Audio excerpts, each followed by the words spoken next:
ជូនរឿងក្រពើបងវែងបើ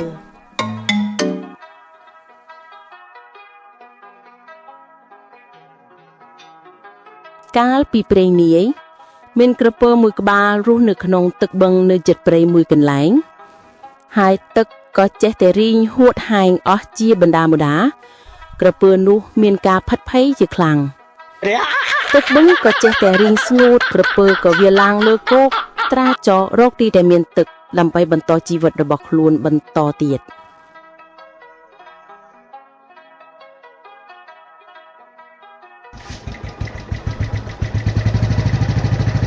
នាពេលព្រឹកមួយក៏បានជួបជាមួយបុរសម្នាក់កំពុងតែបើកឡានទៅចំការរបស់គាត់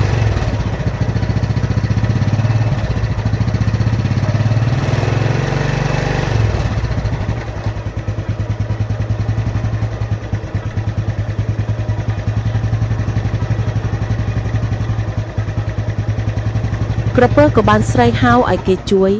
បុរសនោះក៏បានឮសំឡេងដែលគេស្រែកហៅឲ្យជួយគាត់ក៏បានចុះទៅមើលហើយក៏និយាយថា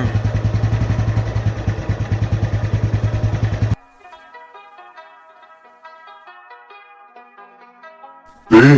អំបញ្ញមិញខ្ញុំបានឮសំឡេងគេស្រែកហៅឲ្យជួយមិនបានជាឃើញតែសត្វក្រពើទៅវិញ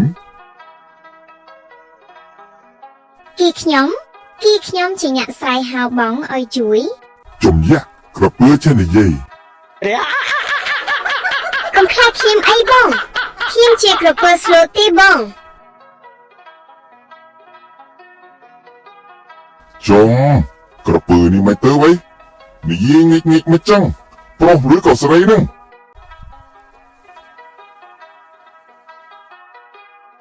ភេទអីក៏ជាក្រពើដែរបងអញស្មានតែភេទមួយទៀតមានតែមនុស្សមែនមែនតើអញ្ចឹងក៏ចឹងទៅណាមួយមនុស្សយើងចូលចិត្តប្រដូចថាតម្រង់មុខដោយពងក្រពើតែសំណាងល្អហើយ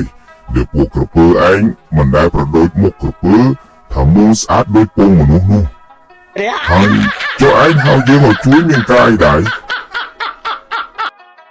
ខ្ញុំចង់ឲ្យប្រុសស្អាតឯងជួយដឹកខ្ញុំទៅរកកន្លែងដែលមានទឹកផងបានទេព្រោះបឹងដែលខ្ញុំរស់នៅពីមុនបានរីងទឹកចិត្តអស់ទៅហើយ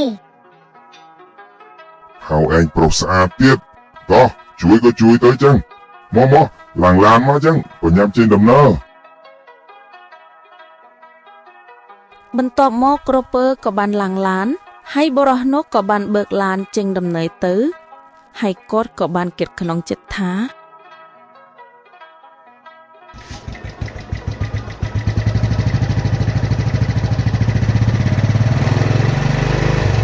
ថ្ងៃនេះចម្លែកដល់ហើយមកជួបនឹងក្រពើចេះនិយាយហើយ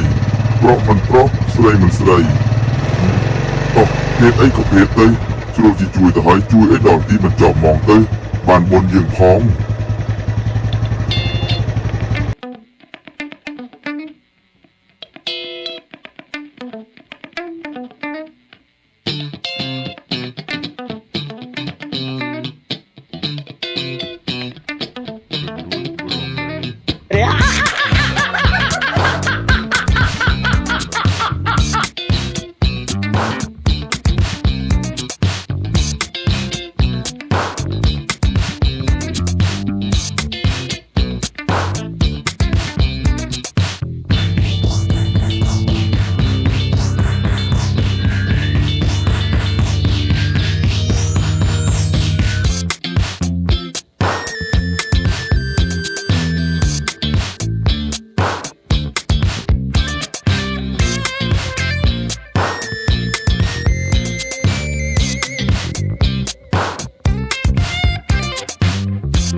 គិតរួចគាត់ក៏បានឃើញបឹងមួយកន្លែងដែលអាចឲ្យក្រពើនោះរស់នៅបន្តជីវិតទៀតបានហើយគាត់ក៏បានឈប់ឡានហើយដាក់ក្រពើនោះចុះដើម្បីឲ្យក្រពើវាចូលទៅរស់នៅក្នុងបឹងនោះ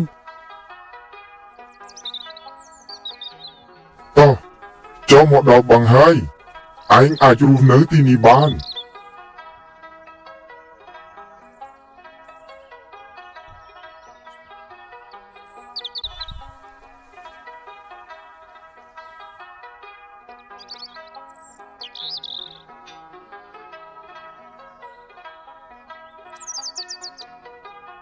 នៅពេលរួចពីសេចក្តីស្លាប់ក្រពើក៏បានយកលេសថាបុរសនោះបានបើកម៉ាស៊ីនត្រជាក់ខ្លាំង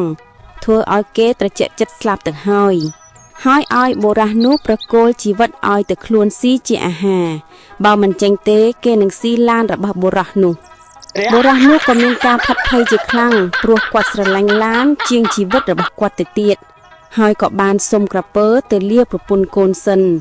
តែសំណាងល្អក៏បានជួបនឹងសត្វសេកមួយក្បាលដែលមានប្រាជ្ញាឆ្លាតវៃហើយសេកនោះក៏បានជួយយកអាសាបុរសម្នាក់នោះឲ្យរួចផុតពីសេចក្តីស្លាប់បានសេកនោះក៏បាននិយាយថា